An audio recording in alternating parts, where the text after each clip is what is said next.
Presented by Avantika Music.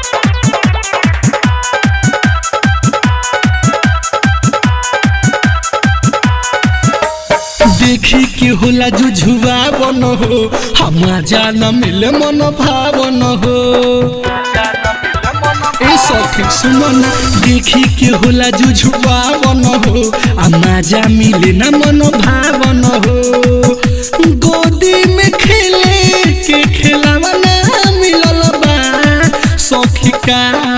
कोही मरत मोरा बाबा ना मिलल बा सखी का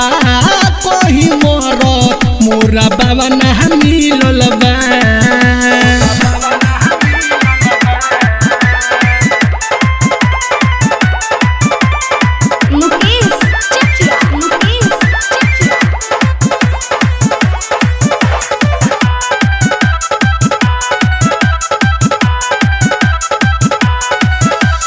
उनसे जुबान पकड़ा लाना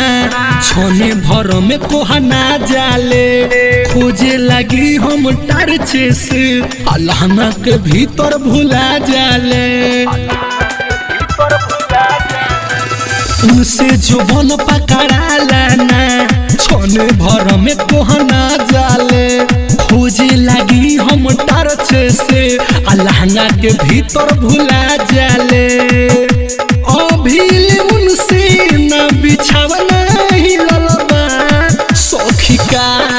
कोही मरत मोरा बाबा ना मिलल बा सखी का कोही मरत मोरा नटुरा मिलल बा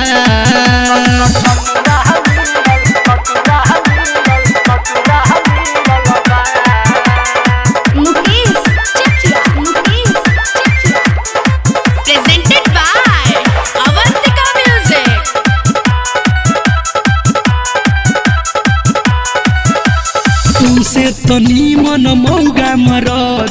कम से कम सुघराई तनु